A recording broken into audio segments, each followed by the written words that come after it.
Cénica TV.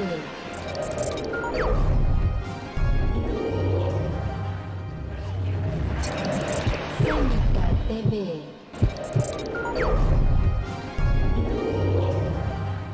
Y vamos a ver principalmente cuáles son los diagnósticos diferenciales en alergia ocular. La alergia ocular o los síntomas oculares se presentan en la práctica clínica diaria de forma muy importante y entonces tenemos que saber cuándo sí y cuándo no estamos en esta parte de alergia ocular. Antes que nada tenemos que saber cuál sí es la alergia ocular, porque si empezamos por la parte de diagnóstico diferencial, pero no sé distinguir cuáles son las enfermedades alérgicas de los ojos, entonces pues no vamos a tener una base para poder discutir el resto. Podemos dividir a la alergia ocular, que sería el término correcto más que conjuntivitis alérgica. Les explico por qué. La conjuntivitis alérgica forma una parte de la alergia ocular y la conjuntivitis alérgica se puede manifestar como una conjuntivitis alérgica estacional o como una conjuntivitis alérgica perenne. Sin embargo, dentro de la clasificación de alergia ocular también podemos encontrar a la queratoconjuntivitis atópica y a la queratoconjuntivitis vernal, que son estas dos en específico. Ahí no tengo señalador, ¿no? Que son las dos primeras en específico, y la conjuntivitis papilar gigante, que antes se consideraba que formaba parte de la alergia ocular, ahora se considera que es un trastorno que va un poquito aparte. Entonces vamos a hablar primero de cada una de estas de forma general y va a ser muy rápido y solo como parte introductoria para llegar a la parte del diagnóstico diferencial. La conjuntivitis alérgica estacional y la conjuntivitis alérgica perenne son más o menos lo mismo, tienen una misma base inmunológica, las dos son relacionadas con una respuesta incrementada que va a estar mediada por IgE y principalmente va a estar dada para aeroalérgenos, para alérgenos del ambiente. Obviamente, si tenemos algo que se llama estacional, pues vamos a considerar que pues los síntomas principalmente se van a formar o se van a dar de forma estacional, y en la perenne pues básicamente lo vamos a tener más todo el año. Es secundaria, ya les decía, la exposición directa de la superficie de la mucosa ocular al medio ambiente.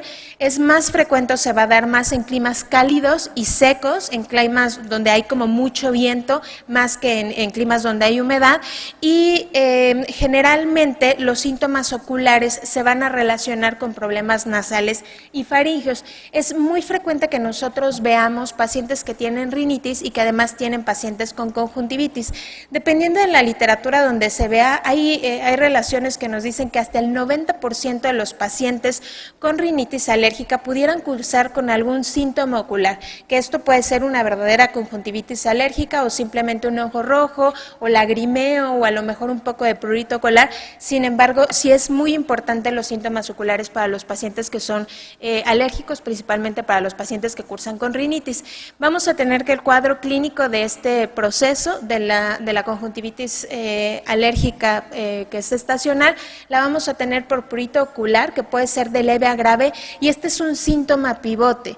Un paciente que se presente y que no tenga prurito ocular es mucho más difícil que tenga un problema de alergia. Entonces, si está el paciente diciendo que tiene problemas de prurito, la probabilidad diagnóstica de una alergia ocular es mucho más alta. No digo que es la única, no digo que todos los pacientes que tengan prurito ocular van a tener a fuerza una alergia ocular, sin embargo, el prurito es un síntoma pivote para estos padecimientos.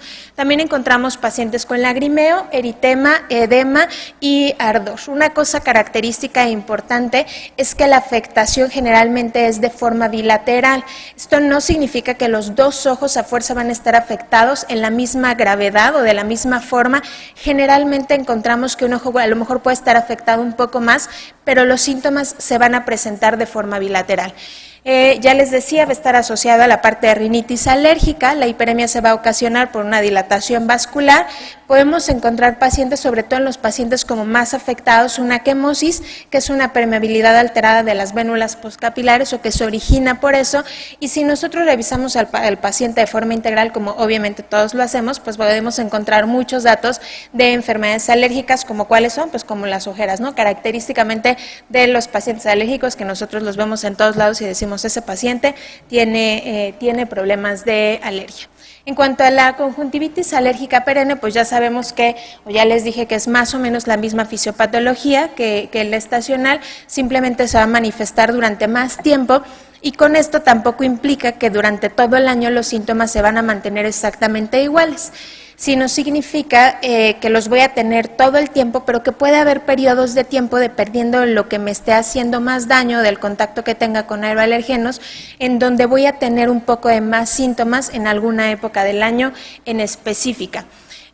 Los alergenos de tipo intradomiciliario van a ser los más importantes que me van a causar problema, a diferencia del estacional, que más tiene que ver con alérgenos de fuera, como pastos, como malezas, como árboles, pólenes de todas estas cosas, y en la conjuntivitis perenne más va a tener que ver con el ácaro, con caspa de animales, que es como lo principal, ¿no? Aquí casi no tenemos exposición con plumas o con alguna otra cosa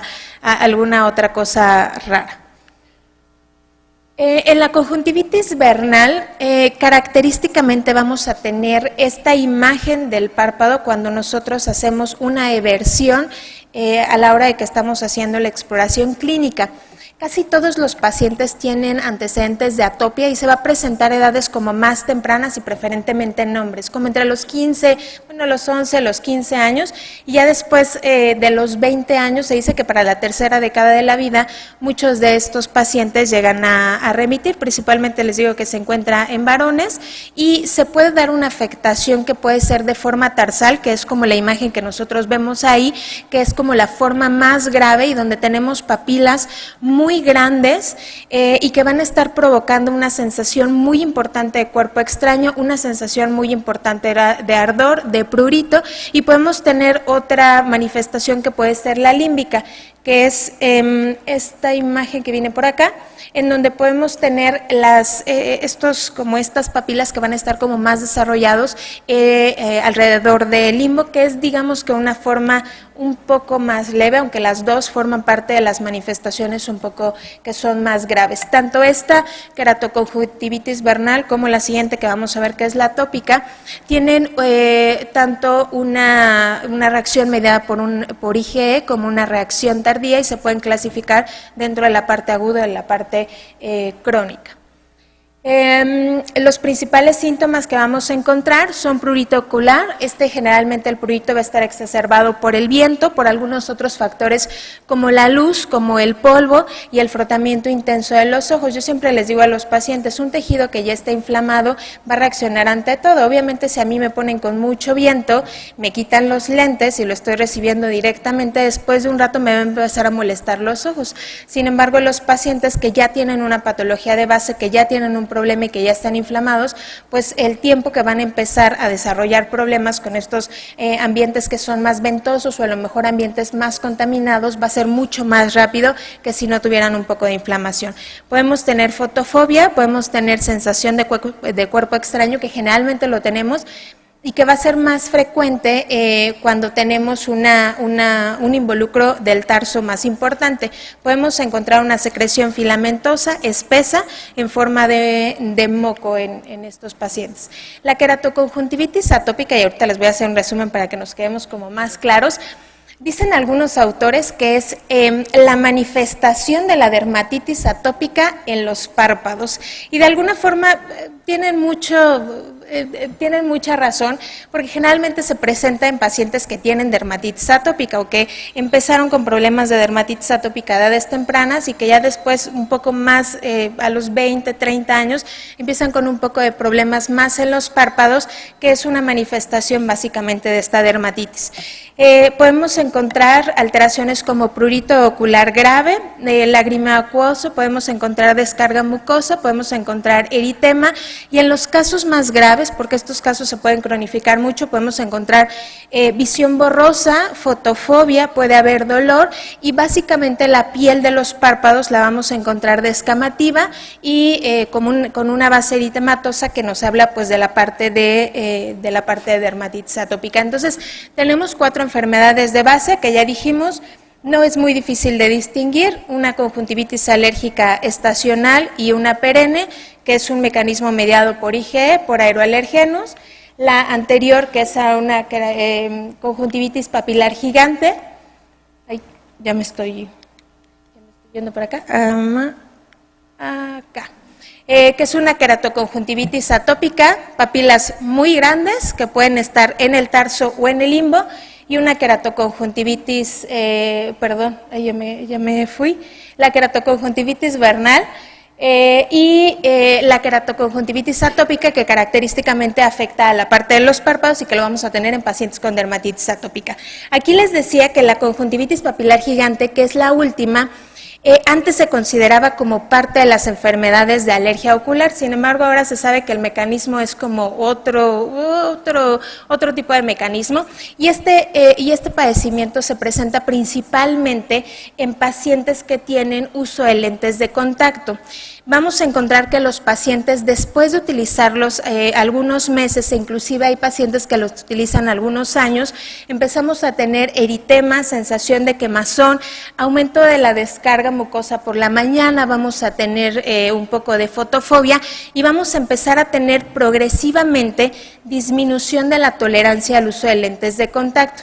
Y esto es algo muy importante porque la mayoría de nosotros pensaríamos que los lentes de contacto que más me pueden causar problema son los lentes de contacto duros. Sin embargo, se ha visto que los lentes de contacto que son suaves, al momento de que se pueden estar variando la posición en el paciente, pueden darme más problemas de esta conjuntivitis papilar gigante. Entonces ya tenemos aquí como nuestro resumen.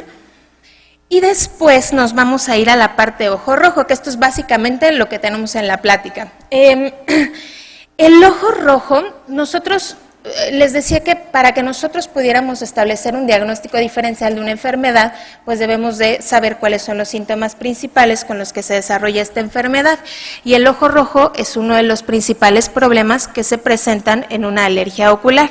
Sin embargo, el ojo rojo como entidad o como único síntoma es causa muy frecuente de consultas, no solamente con el médico general, sino también con el oftalmólogo. Aproximadamente 6% de las consultas de los médicos generales se van a presentar con ojo rojo, y 15% de las consultas de todos los oftalmólogos son precisamente por este padecimiento. Y ya les decía que de los pacientes alérgicos, que son los que nosotros vemos más, hasta el 90% va a tener algún síntoma ocular, que el ojo rojo es el más frecuente. La mayoría de los casos, el ojo rojo se va a deber a un problema de inflamación de la conjuntiva, aunque en pocos casos se puede deber a una inflamación de la conjuntiva y a algo más, o a una inflamación que no tenga que ver con la conjuntiva, pero que se esté manifestando en ella, y estos son los casos más importantes que nosotros debemos de tener en cuenta. Las causas más frecuentes de ojo rojo en todos lados pueden ser factores ambientales, y por factores ambientales me refiero a polvo, me refiero a contaminación, me refiero a estos climas que son más secos o ventosos, a agentes infecciosos, ya sea virales, bacterianos, parasitarios, etcétera, a disfunción de la película lagrimal, básicamente en la parte del ojo seco, a la alergia ocular propiamente, a tratamientos tópicos. La medicación tópica también me puede provocar problemas de hipersensibilidad tardía, enfermedades autoinmunes, enfermedades sistémicas, problemas de traumatismos, aquellos pacientes que tienen en el trabajo que les cae una rebaba y que empiezan a tener problemas de ojos rojos, y también puede estar relacionado con tumores. Este estudio que se hizo en Europa, se hizo específicamente en España, y le preguntaron a los médicos generales, bueno, de tu consulta, cuando tú ves un paciente con ojo rojo, ¿cuál es el diagnóstico que generalmente tú haces con ese paciente? Y entonces dijeron que el 35% de los pacientes habían resultado o les habían dado un diagnóstico de conjuntivitis alérgica. Esto es solo una encuesta. El 25% habían tenido problemas de un diagnóstico de ojo seco, y el 24% habían tenido problemas de una conjuntivitis bacteriana. Y entonces nosotros decimos, bueno, ¿y la conjuntivitis viral? ¿Qué es lo que pasa, no? Porque es mucho más frecuente una conjuntivitis viral que una bacteriana. Y es que el problema es que de repente, porque con los datos característicos no debiera ser tan difícil hacer el diagnóstico diferencial entre estos dos, de repente es muy fácil que se le mande tratamiento con antibiótico a una conjuntivitis viral. Y entonces si se manda tratamiento, por eso los reportes eran de conjuntivitis bacteriana hasta en el 24%. En realidad no tenemos estadísticas acerca de específicamente cuál sea la frecuencia de esta conjuntivitis viral, pero se sabe que no está ya bajo olvidada, que no es menos del 24%, que al contrario, la conjuntivitis viral es mucho más frecuente que la conjuntivitis bacteriana. Los problemas de ojo rojo y los problemas oculares cada vez se han incrementado más y es por muchos factores. Los factores principales son incremento de uso de lentes de contacto, aumento de la exposición a factores ambientales y aquí en Ciudad de México y aquí en general en México y en todo el mundo el problema de contaminación es algo muy importante y el incremento de las enfermedades alérgicas, que vamos a lo mismo, paciente con rinitis, mucho más comprometido la parte del ojo. Cuando nosotros, decíamos, nos encontramos ante un paciente que tiene un ojo rojo y que va a vernos para que aliviemos su problema, la preocupación principal que nosotros tenemos es, bueno, este ojo rojo forma parte de una enfermedad leve, le puedo dar un tratamiento a lo mejor con un antihistamínico, con un vasoconstrictor, le doy medidas generales, tiene un proceso infeccioso o tiene algo más allá, tiene un problema que yo deba de atender o que yo deba de referir. Entonces, ¿cuáles son las cosas características que le tengo que preguntar a un paciente? Primero, duración de los síntomas. No es lo mismo que me diga que empezó desde ayer y está relacionado con que empezó también con dolor de garganta, con un poco de rinorrea, que se siente mal, a que me diga que lleva 4 años con el mismo problema y que hay épocas en las que se exacerban los síntomas, generalmente relacionados con alguna cosa del ambiente. Tenemos que preguntarle si el paciente ha visto cambios en la visión, no solamente que nosotros hagamos el examen, porque es obligación de nosotros hacer un examen ante un paciente que se presenta con ojo rojo, pero si se ha percatado de que hay cambios en la visión, si hay sensación de cuerpo extraño. Otra cosa importante es si tenemos dolor o si hay dolor del paciente referido en los ojos, si hay problemas de fotofobia, si tenemos un antecedente o una historia de traumatismo, si utiliza lentes de contactos y la exploración física debe de ser quitando los lentes de contacto, que es algo muy importante que de repente se va, y si tiene descargo ocular y las características de la descarga ocular. Es muy importante preguntarle al paciente no solamente si tiene secreción, no solo si tiene lagaña, sino qué características tiene esta lagaña y cómo se va produciendo esta lagaña en el transcurso del día. Ahorita vamos a hablar de la conjuntivitis bacteriana, pero les adelanto algo, la conjuntivitis viral me puede dar un problema de lagaña por la mañana que me pegue los ojos y que sea amarilla. Sin embargo, conforme pasa el tiempo, esta lagaña se tiende a aclarar más y se tiende a hacer más acuosa, al contrario de la conjuntivitis bacteriana que prácticamente todo el día puedo tener esta secreción purulenta. ¿Qué debo examinar? Si está afectado todo el ojo, es decir, si toda la conjuntiva la tengo roja o si solamente está afectado un área en específica y principalmente si el área perilimbar está afectada, que esto me puede hablar de iritis, de uveitis, de algunas otras cosas. Si tengo alteración de la visión, ya les decía que es muy importante que lo revisemos en el consultorio. Si los movimientos oculares están normales o están restringidos, porque esto me puede hablar de una celulitis periorbitaria, que es algo importante que nosotros debemos de descartar. De repente con ver al paciente de la primera vez, pues podemos decir, pues no tiene una celulitis periorbitaria, ¿no? Y a lo mejor esto suena como redundante. Sin embargo, es importante que nosotros siempre tengamos en mente todos estos factores que nosotros tenemos que tomar en cuenta en el momento en que ponemos los ojos en el paciente y nos está contando qué es lo que le está pasando. Si las pupilas son isocóricas y son reactivas a la luz, de repente la parte de si las pupilas son anisocóricas las relacionamos solamente con procesos de tumores cerebrales, con otra cosa. Sin embargo, problemas dentro de los ojos también me pueden dar un problema de anisocoria. Si tenemos opicificaciones en la córnea, si hay secreción y qué tipo de secreción se presenta, si hay papilas o folículos y muy importante, evertir el párpado. De repente también nos da miedo evertir el párpado porque el paciente llega con un ojo rojo que le arde y que le da comezón y entonces pues nosotros decimos todavía yo te voy a molestar porque te voy a jalar las pestañas para evertir el párpado. Es muy importante porque a veces podemos pasar de largo estas papilas que podemos tener a lo mejor solamente en el tarso y que nosotros no nos damos cuenta si no evertimos el párpado.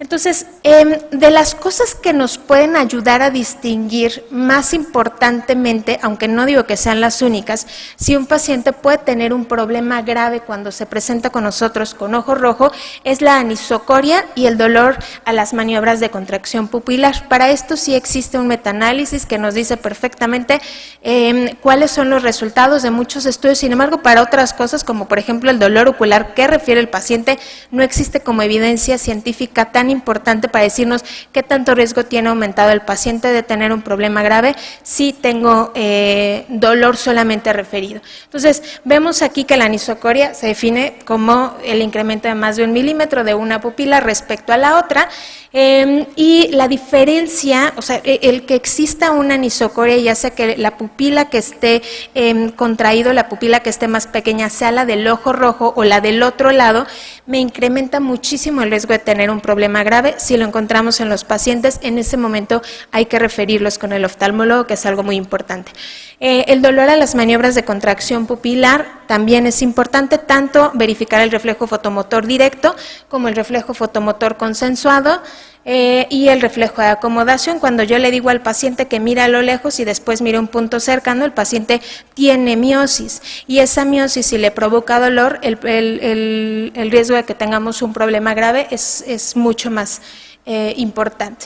Otros puntos importantes, aunque esos son los que se han estudiado más y donde se tiene evidencia de LRs bien establecidos de cuánto me incrementan el riesgo de presentar enfermedades graves, existen algunos otros puntos que también nos pueden ayudar a identificar pacientes que tienen una problemática grave, como cuál, como dolor ocular, como problemas de cuerpos extraños, abrasiones corneales. Si yo veo que tiene una úlcera corneal, obviamente es algo grave que tengo que referir.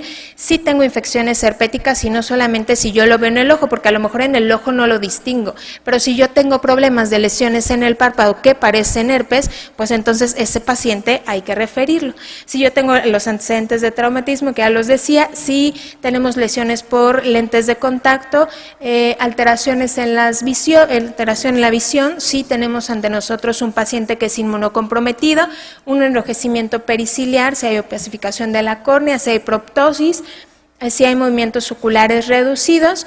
Otra cosa importante, síntomas que no mejoren en 3 días, es importante referirlo, y el uso de lentes de contacto, principalmente a esto me refiero con los pacientes pediátricos. Es importante que los pacientes con uso de lentes de contacto, sobre todo los pacientes con lentes suaves, pueden producir o pueden tener mayor frecuencia de infecciones, sobre todo por Pseudomonas aeruginosa. Entonces, si se están presentando con problemas de infecciones frecuentes, es importante que nosotros lo derivemos.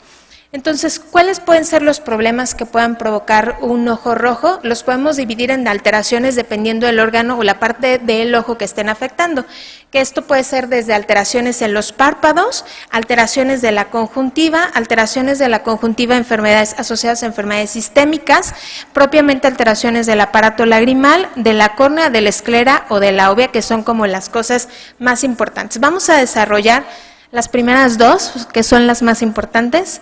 No vamos a desarrollar todas porque ya vi unas caras de no vamos a desarrollar todas, pero son las más importantes, ¿no? Entonces, de las alteraciones, porque aparte cada una tiene diferentes manifestaciones y tiene varias cosas que pueden estar afectadas. De las alteraciones de los párpados, las principales son blefaritis anterior y blefaritis posterior. Podemos tener orzuelo, podemos tener un chalación, una dermatitis por contacto y obviamente una dermatitis atópica, de la que más o menos ya hablamos anteriormente.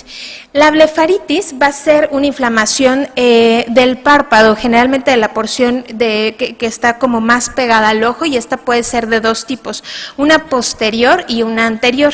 La posterior es la forma más común y va a ser una inflamación lo más interna que se pueda a nivel de las glándulas de meiomio, que son esos puntitos que se ven y que están dentro de las pestañas.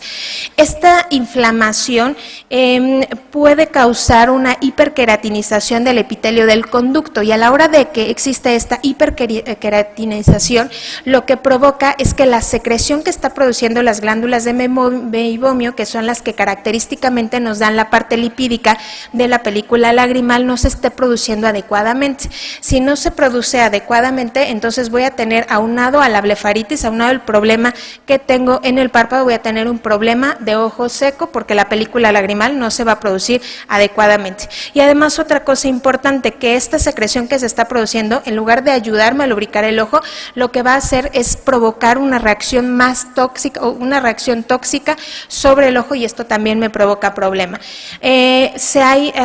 Todas estas características provocan una promoción de crecimiento bacteriano, principalmente de Staphylococcus aureus coagulase negativo, de Corynebacterium y de Cutibacterium, y al final y al cabo este problema me puede dar, si no es tratado adecuadamente, problemas de disfunción en toda la glándula. La parte de la blefaritis anterior es muy parecida a la anterior, simplemente se presenta en una capa, digamos, viéndolo al paciente, en una capa más externa, que sería en la parte de las pestañas, es un poco menos común. Hay un problema de inflamación en la base de las pestañas que me da característicamente estas escamas, no sé si las alcancen a ver, en las pestañas tiene como unas escamas fibrinoides y tiene unas costritas alrededor de las pestañas, que es muy frecuente que los pacientes nos acudan a ver por estos problemas. Ambos van a tener síntomas que van a compartir, ambos tipos de blefaritis, como un eritema en los párpados y costras ya sea alrededor de las pestañas, en el caso de que sea anterior, o en el margen interno de los párpados, en el caso de que sea una blefaritis posterior.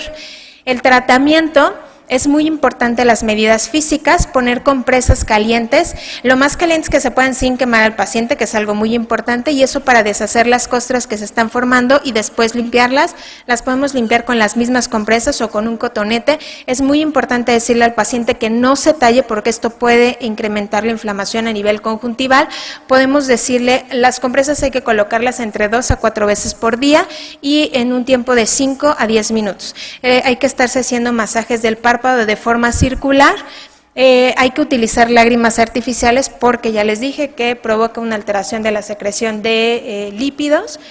Y en caso de los síntomas refractarios graves, se recomienda utilizar antibióticos tópicos, principalmente ungüentos, ya sea de bacitracina o de eritromicina, o también se pueden utilizar gotas de acitromicina, pero solamente en casos que sean muy problemáticos y que sean refractarios a tratamiento. Y si tengo un caso muy grave, entonces puedo dar inclusive tratamiento vía oral.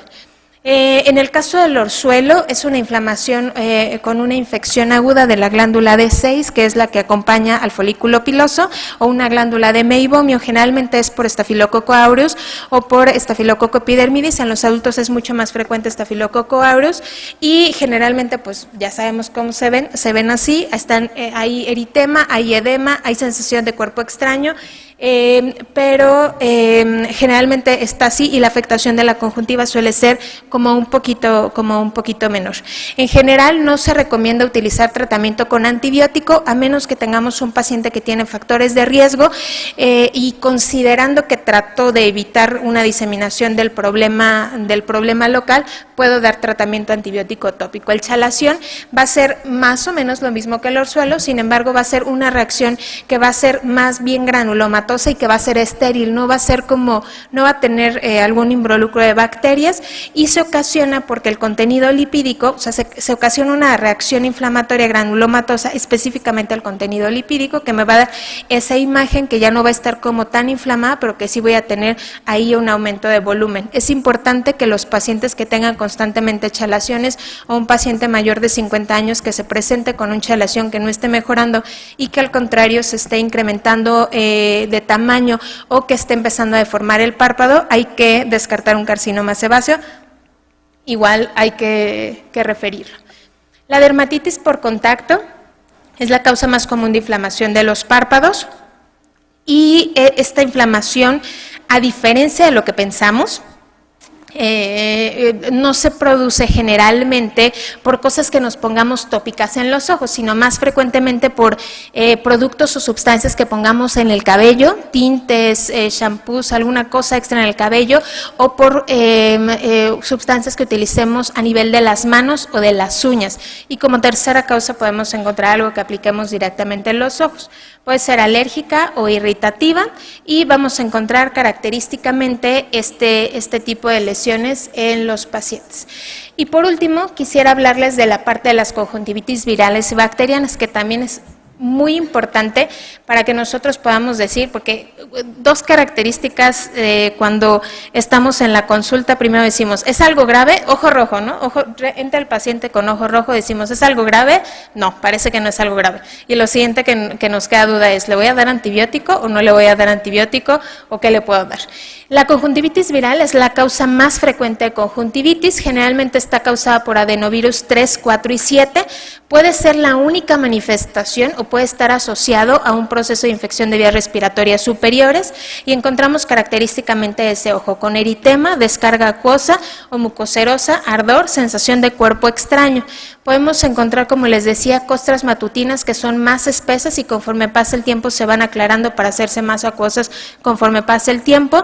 En algunos pacientes, sobre todo los más afectados, podemos encontrar nódulos preauriculares y generalmente este proceso es autolimitado, aunque es importante saber que puede durar hasta 2 semanas y que no por eso está siendo alguna complicación.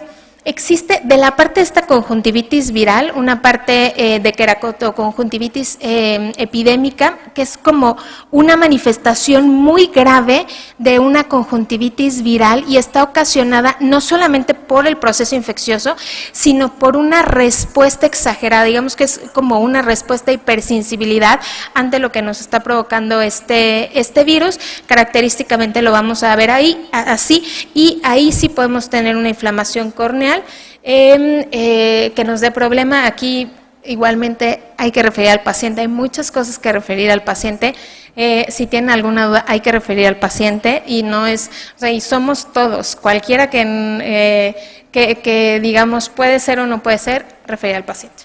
Hay que dar lágrimas artificiales, compresas frías y para los casos más graves se puede dar Cidofovir, que es utilizado para problemas con CMV, que también se ha visto que puede ser beneficioso en este grupo de pacientes. La conjuntivitis bacteriana se caracteriza más bien por una conjuntivitis que ya tiene una descarga mucopurulenta. Esta descarga se mantiene durante todo el día con estas características, pega los ojos por la mañana, puede ser uni o bilateral, que característicamente tanto la viral como la bacteriana empiezan unilaterales y después de 24 a 48 horas tiene afección el otro ojo y puede ser causado por todos estos gérmenes. Es menos frecuente que se presenten las adenopatías preauriculares y otra cosa importante, generalmente esta patología es autolimitada en 7 días. En teoría, nosotros podríamos dejarlo a libre evolución y no necesitaría tratamiento antibiótico, aunque se prefiere utilizar tratamiento antibiótico, sin embargo, es autolimitado. Entonces, ¿qué datos tenemos para decir es viral o es bacteriano? Si yo tengo enrojecimiento completo de la conjuntiva y si yo a 20 pies de distancia, que son 6 metros, todavía veo al paciente que tiene un ojo rojo muy importante y que el tarso inferior está muy enrojecido, ese paciente la probabilidad de que tenga una conjuntivitis bacteriana es mucho mayor. Si tenemos descarga purulenta, que yo esté observando al paciente que en la exploración física tenga descarga, es mucho mayor el riesgo, no así que el paciente me diga que tuvo descarga purulenta en la mañana.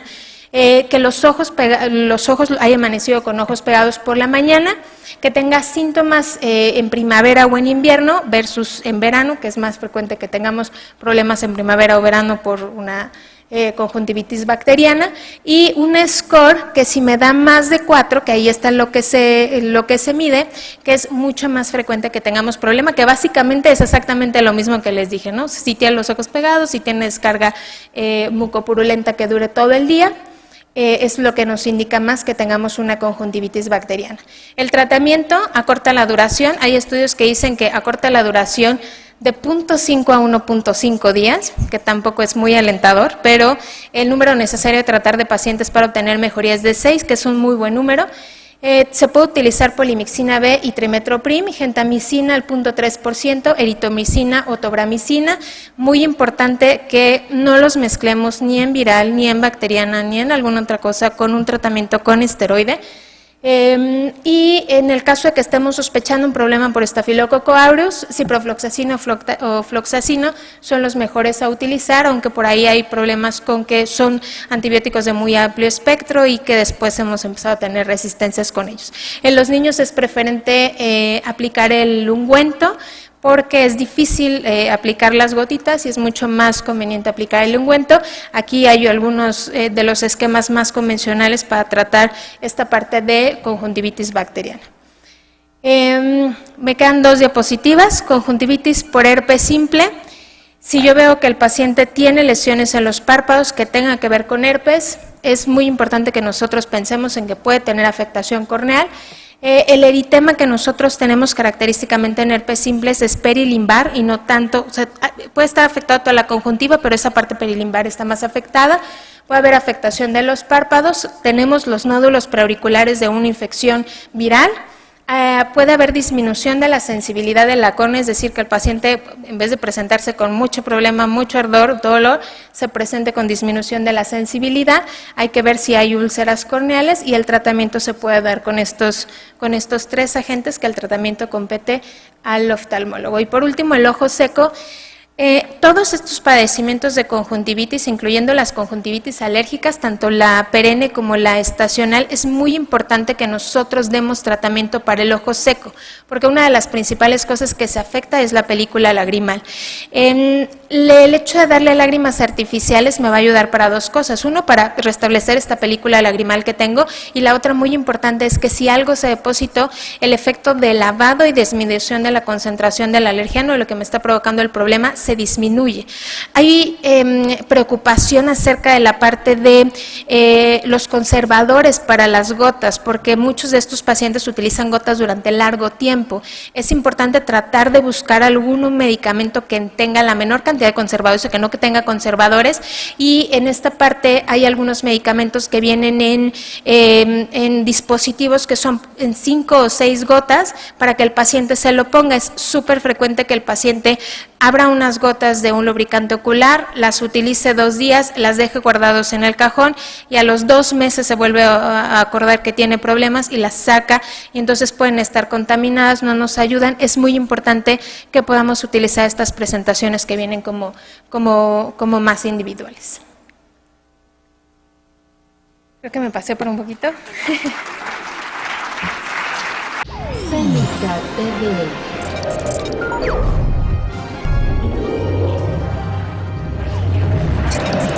Cénica TV.